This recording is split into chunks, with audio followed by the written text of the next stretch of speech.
내 주께 회개한 영혼은 생명수 가운데 젖었네. 흠없고 순전한 주 이름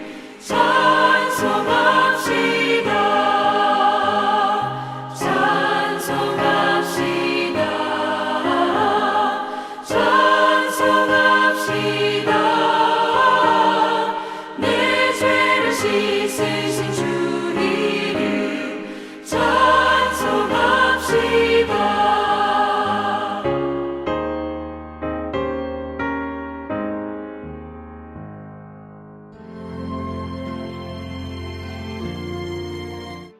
So let me give you a simple 7-step formula for setting and achieving goals.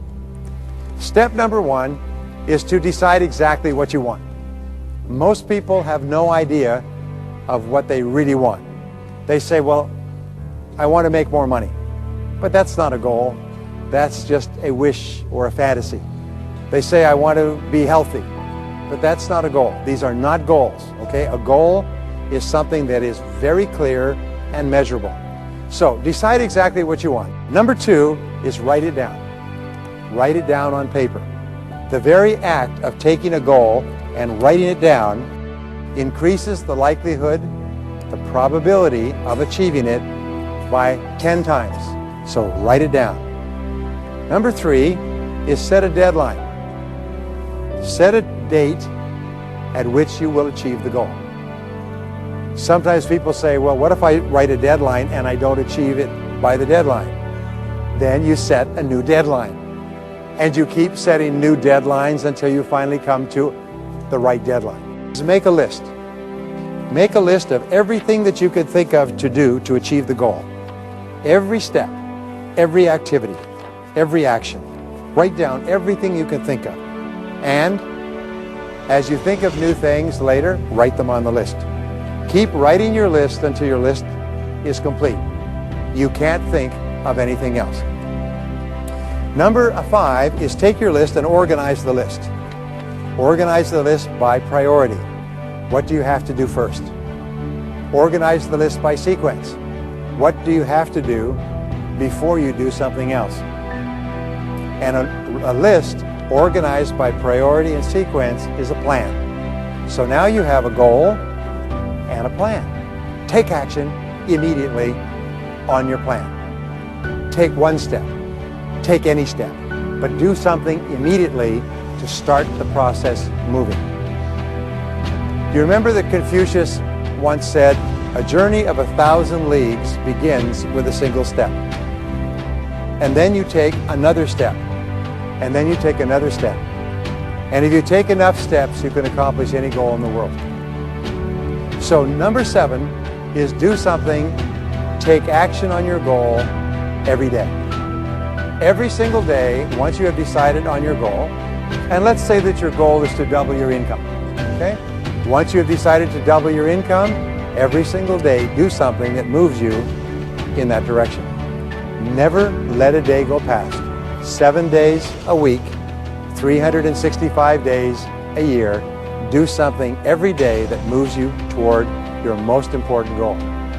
If you can do that, you change your life. So I'm going to give you an exercise. What I want you to do before the end of the day, before you go to bed tonight, I want you to take a sheet of paper, and at the top of this sheet of paper, write the word goals, and then write today's date. Then I want you to write down 10 goals. Write down 10 goals that you would like to accomplish in the next year. You can write more than 10 if you like, but you write at least 10. So, once you've written down your 10 goals, there's one more part of the exercise. And you read through your list of goals, and you pick the one goal that if you could achieve that, would have the greatest impact on your life. Then, you take that goal and you write it at the top of a new piece of paper. And then you set a deadline. And then you make a list of everything you can think of to achieve that goal. And then you organize the list by priority and sequence. And then you take action on that goal and you do something every day. When you have a clear future vision, and then you break it down on paper into goals, and then you do something every day that moves you towards your goal, you feel happy. You feel powerful. Your self-esteem goes up. You feel confident. Your dimmer switch goes on full. You become more optimistic and more creative. Your whole world works better with a goal. And the reason most people are unhappy today is because they don't have any goals. Just like the ship's pilot, or the aircraft pilot, not having a destination, they would just go in circles. If you will follow this formula that I've just given you, write down 10 goals, select the most important goal, make a plan to achieve that most important goal, and do something every day, my promise to you is in a week, a month, a year from now, your whole life will be different. You will never be the same. This changed my life. It's changed the life of every person who has ever practiced it. As long as you don't make an excuse not to write down your 10 goals before you go to bed.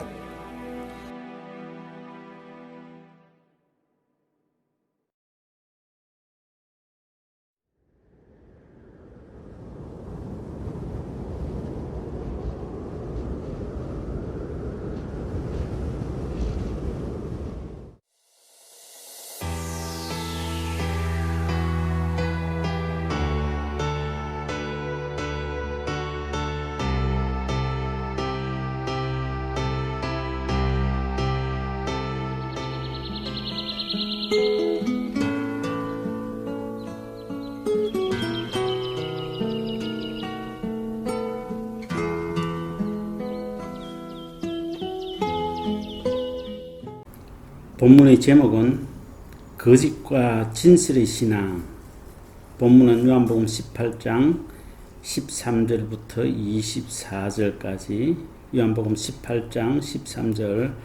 먼저 안나스에게로 끌고 가니 안나스는 그 해의 대제사장인 가야바의 장인이라. 14절. 가야바는 유대인들에게 한 사람이 백성을 위하여 죽는 것이 유익하다고 권고하던 자르라. 15절. 시몬 베드로와 또 다른 제자 한 사람이 예수를 따르니 이 제자는 대제사장과 아는 사람이라. 예수와 함께 대제사장의 집들에 들어가고. 16절. 베드로는 문 밖에 서 있는지라. 대제사장을 아는 그 다른 제자가 나가서 문 지키는 여자에게 말하여 베드로를 데리고 들어오니. 17절. 문 지키는 여종이 베드로에게 말하되 너도 이 사람의 제자 중 하나가 아니냐 하니 그가 말하되 나는 아니라 하고. 18절. 그때에 추운 고로 종과 아랫사람들이 불을 피우고 서서 쬐니 베드로도 함께 서서 쬐더라. 19절. 대제사장이 예수에게 그의 제자들과 그의 교훈에 대하여 물으니. 20절. 예수께서 대답하시되 내가 드러내놓고 세상에 말하였노라. 모든 유대인들이 모이는 회당과 성전에서 항상 가르쳤고 엄밀하게는 아무것도 말하지 아니하였거늘. 21절. 어찌하여 내게 묻느냐. 내가 무슨 말을 하였는지 들은 자들에게 물어보라. 그들이 내게 하던 말을 아느니라. 22절. 이 말씀을 하시매 곁에 섰던 아랫사람 하나가 손으로 예수를 쳐 이르되 내가 대제사장에게 이같이 대답하느냐 하니. 23절. 예수께서 대답하시되 내가 말을 잘못하였으면 그 잘못한 것을 증언하라. 바른 말을 하였으면 내가 어찌하여 나를 치느냐 하시더라. 24절. 안나스가 예수를 길박한 그대로 대제사장 가야바에게 보내니라.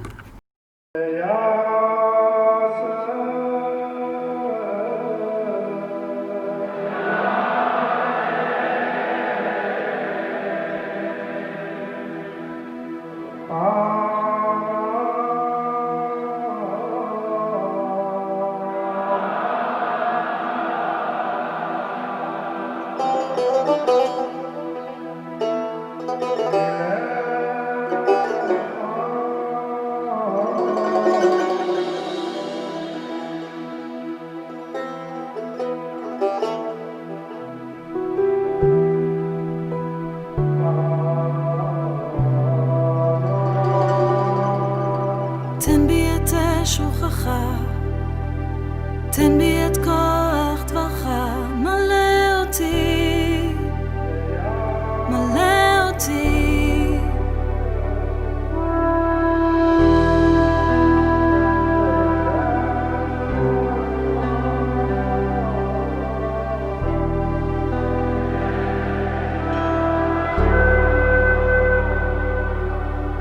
תן בי את אש רוחך, תן בי את כוח דברך.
21세기는 거짓과 진실의 대결이다라고 할 정도로 세계적으로 거짓과 진실이 싸우고 있는 것 같습니다. 특히 중국 우한 폐렴으로 인해서 거짓과 진실은 극명하게 드러나고 서로 대결하고 있는 것 같아요.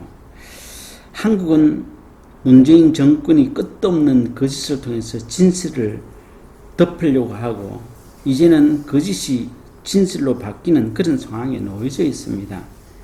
미국은 오바마 대통령의 거짓된 그것이 트럼프로 인해서 드러나면서 이제 오바마 게이트라고 하는 수사가 시작되었습니다.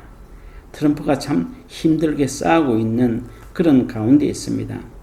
중국 우한 폐렴으로 미국의 사망 숫자가 10만 명이 넘는다라고 이야기를 해요. 상상을 초월하는 그런 숫자입니다. 1차, 2차 세계대전을 치렀지만은 그 숫자에 버금가는 그런 사망 숫자라고 이야기합니다. 의료 수준이 세계 최고라고 하는 미국이 이러한 상황에 놓여져 있는 것은 다름이 아니라 말라리아의 치료제인 하이드록시클로로퀸을 사용하지 않느냐 사용하느냐에 따라서 달라진다라고 그렇게 이야기를 해요. 초기에 우한 폐렴이 걸렸으면 이 하이드록시클로로퀸을 투약하면 거의 100% 효과가 있다라고 이야기합니다. 그런데 미국에서는 그것이 금지되고 있어요. 그런데 마지막 산소 호흡기를 끼고 있는 그 상황 가운데 놓여져 있는 환자에게 말라리아 치료제인 하이드록시클로로퀸을 투여한다라고 이야기합니다. 대부분 또한 나이 많은 사람이죠. 그러면 결국 사망 숫자는 엄청나게 늘어난다는 겁니다.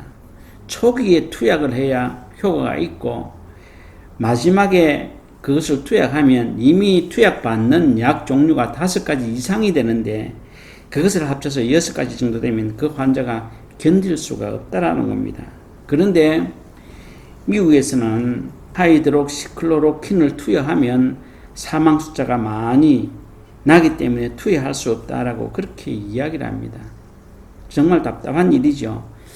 미국보다 의료 수준이 낮은 3세계나 이런 나라에서는 말라리아 치료제인 하이드록시클로로퀸을 투여하기 때문에 의료시설이 좋지 않음에도 불구하고 사망 숫자가 적다라고 그렇게 이야기를 하고 있습니다. 이 또한 이것은 정치적인 것에서 이렇게 되어진다라고 말하고 있어요. 미국의 주류 언론이라고 했던 여러 언론이 트럼프 재선을 막기 위해서 어떻게 하든 이 중국 우한 폐렴을 통해서 정치적으로 이용하고 있다는 것이죠. 그래서 하도 답답해서 트럼프 대통령이 자신은 일주일 넘게 말라리아 약인 하이드록시클로로퀸을 자기는 먹고 있다라고 그렇게 이야기할 정도입니다. 그런데 아직도 미국에서는 우한 폐렴에 걸린 환자에게 그것을 투여하지 않고 환자가 그것을 요구해도 그것을 주지 않는다라고 이야기를 하는 겁니다. 얼마나 답답한 일입니까? 아무리 정치라고 할지라도 국민의 생명을 가지고 이렇게 하면 안 되는 것이죠. 이 또한 거짓과 진실의 싸움이라는 겁니다.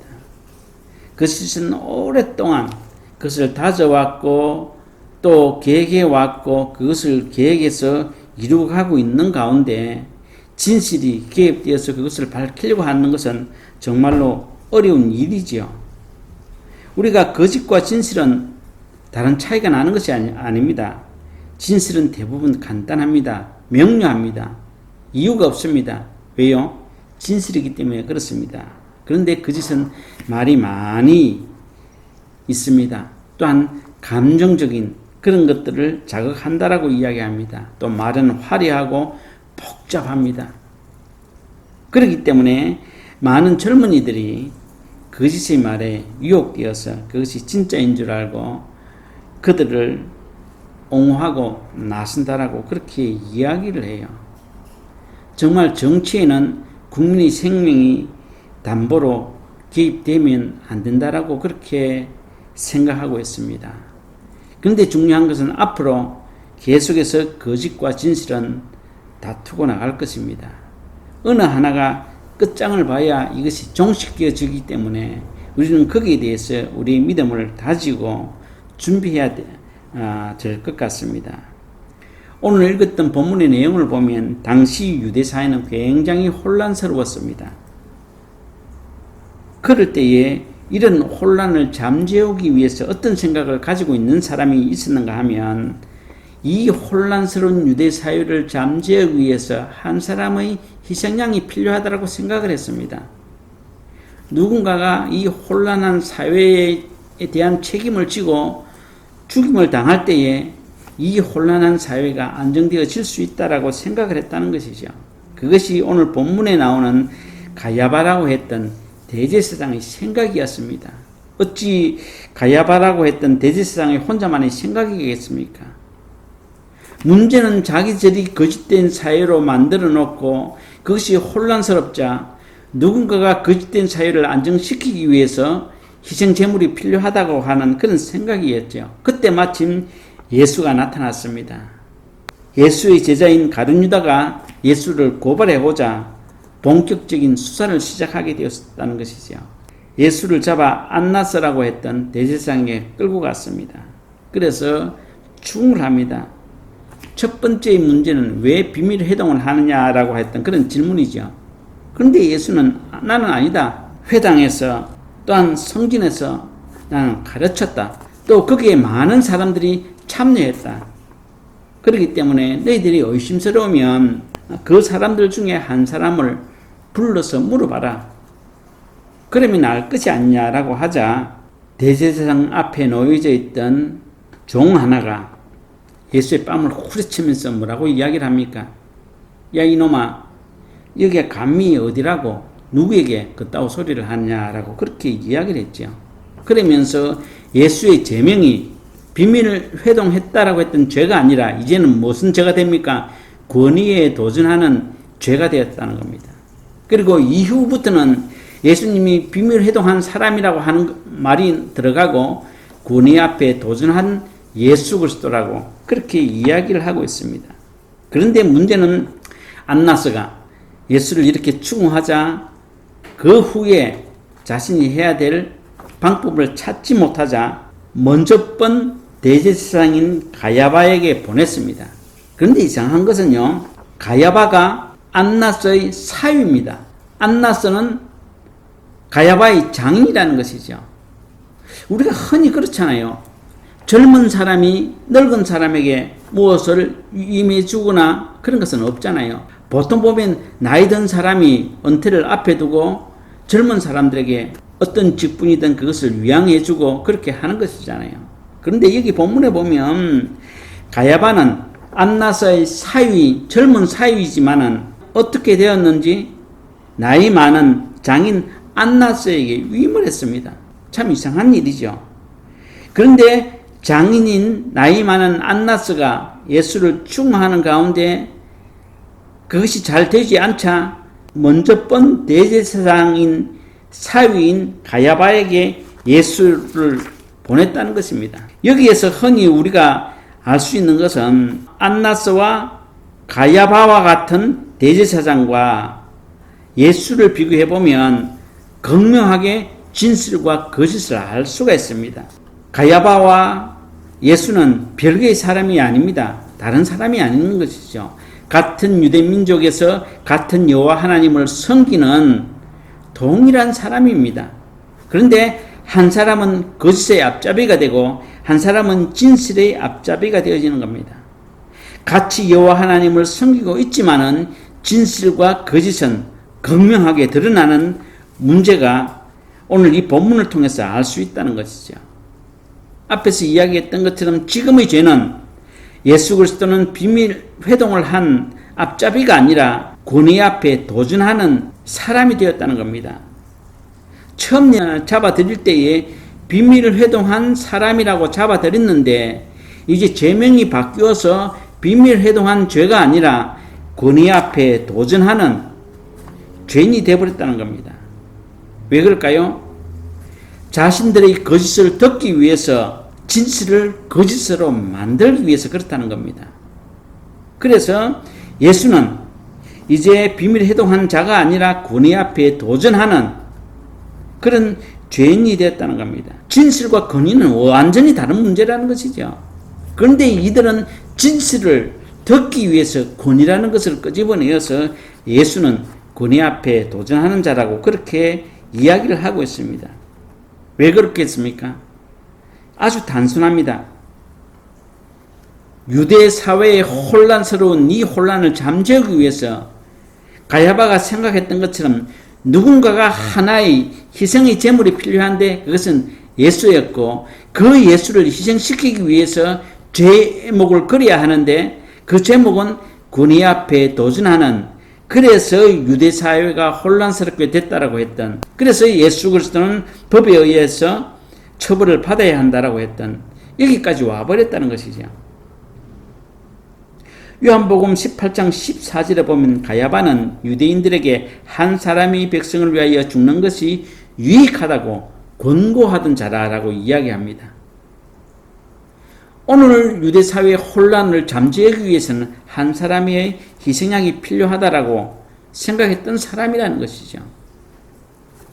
그때 예수 그리스도가 필요했고 그때 가룟유다가 예수 그리스도를 고발했고 시기적으로 굉장히 잘 맞아떨어진 그런 시간이라고 할 수가 있습니다. 오늘 우리가 예수를 믿는다라고 할지라도 예수를 아느냐 모르냐에 따라서 이렇게 차이가 나는 겁니다. 같은 민족이요 같은 신앙을 가지고 있지만은 이 진실과 거짓의 차이는 단 하나가 다르다는 겁니다. 예수 그리스도를 알고 있느냐, 예수 그리스도를 모르고 있느냐. 예수 그리스도를 아는 사람의 목적이 다르고 예수 그리스도를 모르는 사람의 목적이 다르다는 겁니다.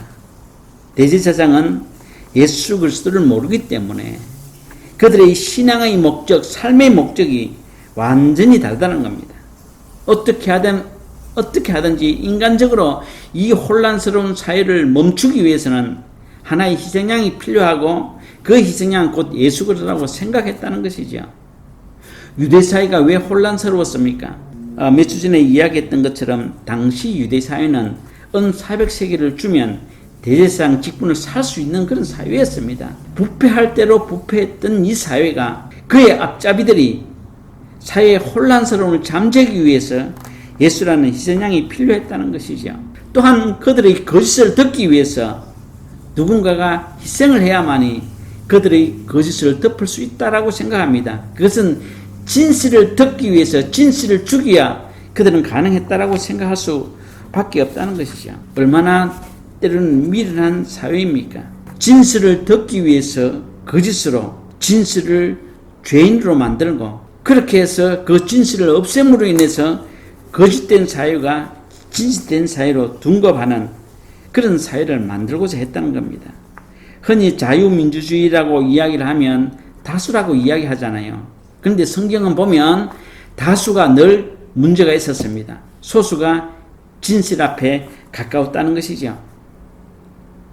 그래서 다수라고 해서 그것은 진실일 수 없다는 겁니다. 소수라고 해서 거짓일 수 없다는 것이죠. 한국 대법원장이라고 했던 이 사람이 뭐라고 이야기를 했는가 하면 국민의 여론에 따라서 재판의 결과가 달라질 것이다 라고 이야기를 했습니다. 국민의 여론에 따라서 재판의 결과가 달라진다는 것은 다수가 거짓된 것이라도 동조를 하면 그게 맞게 판결을 한다는 겁니다. 저는 그것을 듣고 황당했습니다. 그러면 사법고시가 무슨 필요가 있겠습니까? 누구나 다 여론에 따라 판결만 하면 되는데요. 그것이 아니거든요. 법에 근거해서 판결을 해야 되는 겁니다. 소수가 동조하고 다수가 거부를 해도 법에 이렇다라고 하면 이렇게 판결을 해야 된다는 것이죠. 법이 무용지물이 되어져 버리면 그 사회는 혼란스러울 수밖에 없습니다.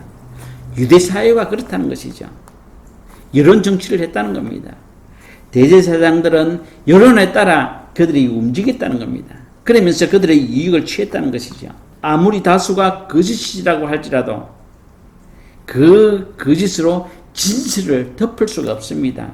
오늘은 덮을 수가 있지만 내일은 그것이 나타나게 되어져 있습니다. 오늘 한국 사회는 어떻습니까?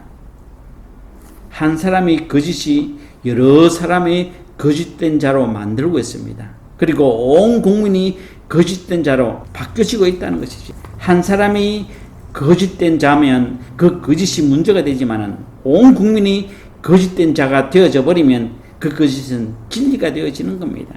그래서 5.18 유공자도 계속해서 만들어내고 있습니다. 한두 사람이 거짓일 때 문제가 되지만은 대한민국 전체가 5.18 유공자가 된다라고 하면 누가 탓하겠습니까? 그래서 지금 한국 정부는 거짓된 자를 계속해서 양상해 내고 있습니다. 세월호든 요번 선거든 한두 사람이 문제가 되는 것이 아니라 여러 사람이 같이 문제이기 때문에 어떻게 손을 쓸 수가 없습니다. 오래전에 이런 일이 있었죠. 미국 유명한 배우가 에이즈가 걸렸어요. 그런데 자기가 에이즈에 걸린 이것에 대해서 정말 조심하고 치료해야 될 것인데 분하게 생각했든지 어떻게 했든지 간에 수많은 여자들과 접촉해서 그 에이즈를 전파했습니다. 또한 어떤 잘생긴 여자가 에이즈가 걸렸어요. 그것이 원통해서 수많은 남자와 관계를 가져서 에이즈를 전파시켰습니다. 이와 같다는 것이죠. 거짓된 자들은 이 모든 사회가 거짓된 사회가 되면 자기는 진실된 사람이 되기 때문에 모든 사람을 거짓된 사람으로 만들고 있다는 겁니다. 왜? 다수가 되면 힘이 되고 다수가 되면 거짓도 진리가 된다고 생각하기 때문에 그렇다는 것이죠. 그러나 믿음 안에서는 그렇지 않다는 것이죠. 이 세상 모든 사람이 거짓이고 단 한 사람이 진리일 때 그 사람이 진리인 것이라는 겁니다. 진리 앞에는 높고 낮음도 없습니다. 다수의 관계도 없다는 것이죠. 오늘 교회 안에 신앙 공동체 안에 거짓과 진실의 싸움은 한국 사회나 미국 사회들처럼 정말 치열합니다. 예수 그리스도가 대제사장에 잡혔습니다. 이것은 또한 무엇을 말해주고 있습니까? 임박한 진노와 마지막을 이야기하고 있습니다. 그런데 임박한 진노와 마지막을 이야기하고 있지만 또 한편으로 보면 진리가 이제 회복되어지고 살아나는 시간이라고 할 수가 있지요. 예수 그리스도를 잡아서 죽이면 거짓이 그 사회를 지탱해주는 힘이라고 생각했을 것입니다. 그런데 예수가 죽음으로 인해서 진실이 살아나기 시작을 했다는 것이죠. 그 요한복음 뒤에 보면 그렇다는 겁니다. 그렇기 때문에 우리가 신앙을 가진다고 하는 것은 사람의 숫자에 관계하지 아니하고 내가 진실된 삶을 살겠습니다라고 했던 그것이라는 겁니다. 그것은 뭡니까? 내가 그렇게 살아야 되겠다라고 해서 사라지는 것이 아니라는 것이죠. 그 예수 그리스도가 하나님께서 보내셨고 그 예수 그리스도가 죽음에서 나를 구원하신 예수 그리스도라는 것을 알 때에 나는 자연스럽게 진리 속에 썩게 되어질 것이고 이 세상 모든 사람이 거짓에 동조한다고 할지라도 나는 진리 쪽에 세워져 살아갈 수가 있다는 것입니다. 그렇기 때문에 이 본문을 통해서 오늘 진실과 거짓은 반대에 있는 것이 아니라 내가 예수 그리스도를 얼마만큼 알고 이해하느냐에 따라서 내가 진실된 삶을 사느냐 거짓된 삶을 사느냐 내가 지금 서 있는 자리가 진실된 자리냐 거짓된 자리냐 그것을 알 수가 있다는 것이죠. 오늘 수많은 사람들이 예수 그리스도를 믿고 신앙 안에서 같은 공동체로 고백하지만은 정말 그 예수 그리스도가 나 예수 그리스도라고 믿어지지 아니하면 나도 모르게 나는 거짓 편에 있어서 다수에 의해서 움직이고 힘을 가진다는 겁니다. 믿음은 그런 것이 아니라 소수일지라도 진실 앞에 서고 소수일지라도 진실된 삶을 살아가자라고 하는 겁니다. 그 진실은 내가 그냥 얻어지는 것이 아니라 하나님의 아들 예수 그리스도를 믿는 것입니다. 그러므로 인해서 그것이 진실된 삶을 살 수가 있고 진실된 삶 가운데 얻어지는 나에게 유익이라는 겁니다. 우리는 그것에 희망을 그려야 하는 것입니다. 모두가 다 예수 그리스도를 믿는다고 해서 모두가 다 교회 다닌다고 해서 진실 앞에 서 있는 것은 아니라는 겁니다. 진실과 거짓은 세상 사람들처럼 한 끗 차이 예수 그리스도를 믿느냐 믿지 않느냐에 따라 달라진다는 것입니다. 그러면 삶의 목적이 다르다는 겁니다. 대제사장과 예수는 같은 유대 민족이고 같이 여호와 하나님을 믿고 있습니다. 그러나 다른 것이 하나 있다라고 하면 하나님께서 예수 그리스도를 이 땅에 보내신 것을 믿느냐 믿지 않느냐에 따라서 삶의 목적이 완전히 달라지는 겁니다. 그것은 곧 거짓된 삶을 사느냐 진실된 삶을 사느냐. 거짓된 삶을 사는 사람들은 참 말이 많습니다. 미사의 우를 통해서 감정적으로 사람들에게 접근합니다. 그래서 많은 젊은이들과 다수들이 모였습니다. 그런데 진실은 말할 필요가 없습니다. 왜? 그 자체가 진실이기 때문에. 더 이상 무슨 말을 하겠습니까? 그냥 진실은 진실이기 때문에. 그런데 사람들은 그 진실 앞에 많이 외면합니다. 왜 그럴까요? 소수이기 때문에. 아무리 진리라도 소수이기 때문에 거짓같이 보이시는 겁니다. 거짓된 자들이 진실을 듣기 위해서 오늘 본문의 말씀처럼 예수 그리스도를 잡아 자꾸 제명을 바꾸어가면서 그들에게 맞는, 다수에게 맞는 그 모양으로 끌어간다는 겁니다. 이것이 바로 신앙의 타락이고 이것이 바로 교회의 타락이라는 것이죠. 유대사회의 혼란은 예수 그리스도 때문에 일어난 것이 아닙니다. 자신들의 잘못 때문에 일어났습니다. 근데 그 잘못을 듣기 위해서 하나의 희생양이 필요했고 그 희생양이 예수 그리스도라고 생각하는 그들. 그런데 그들은 다수일 뿐만 아니라 힘을 가졌습니다.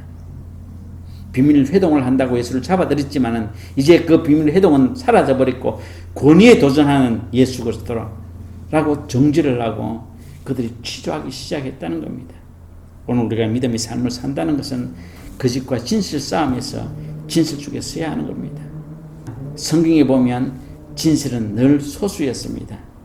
그러나 그 소수가 오늘 이 시간까지 거짓된 사유를 이기며 승리하는 삶을 살았기에 우리들에게까지 복음이 정해졌고 또 복음은 진실된 소수에 의해서 전해지고 있습니다. 진실된 삶을 산다는 것은 내가 진실된 삶을 살아야 되겠다라고 하는 것이 아니라 정말 하나님께서 예수 그리스도를 보내신 것을 내가 믿는 것, 그 믿음 위에 나는 자연스럽게 진실된 삶을 살아가는 겁니다. 오늘 내가 진실된 삶을 살아가는데 내 혼자밖에 없다라고 할지라도 소수밖에 되지 않는다라고 할지라도 우리는 진실된 삶을 끝까지 살아가야 할 것입니다. 요한복음 17장에서 이야기하잖아요. 예수 그리스도가 그런 자들을 위해서 끊임없이 기도해 주신다라고 또 피할 길을 주신다고 했습니다. 오늘 내 앞에 놓여져 있는 그릇 앞에 있는 나는 보잘것없고 나약하게 보이지만은 그러나 그분을 믿고 의지하며 나갈 때 하나님의 아들 예수 그리스도는 나를 위하여 끊임없이 기도해 줄 뿐만 아니라 또한 피할 길을 열어주시는 것입니다. 딱 부딪힐 그때에 위긴 것 같지만은 어느새 보면 하나님께서 나를 피할 길을 주시고 또 다른 곳에서 나를 세워주시는 것을 꼭 기억하시고 진리편에 서서 믿음의 삶을 살아가는 여러분이 되기를 축원합니다. 21세기는 세계 어느 나라 할 것 없이 진실과 거짓된 싸움이 아주 피터지게 일어나고 있습니다. 미국도 한국도 정말 어렵습니다. 거짓은 숫자가 굉장히 많습니다. 모든 미디어들이 거짓의 앞잡이가 되었습니다. 그러나 진실은 역시 소수입니다. 그렇다고 우리는 진실된 삶을 포기한다는 것은 예수 그리스도를 포기하는 것이나 다름이 없습니다. 그래서 진실된 삶을 살아감으로 나를 구원하신 그 예수 그리스도가 나를 위하여 기도해 줄 뿐만 아니라 문제 앞에 피할 길을 주신다는 것을 기억하고 믿음의 승리의 삶을 살아가시기를 축원합니다. 지금은 죄와 죽음에서 우리를 구원하시는 예수 그리스도의 은혜와 하늘과 땅을 지으시고 지금도 통치하시는 무한하신 하나님의 사랑과 성령의 감화와 감동하심과 교통하심이 이제로부터 영원히 함께 하심을 간절히 축원하옵나이다. 아멘.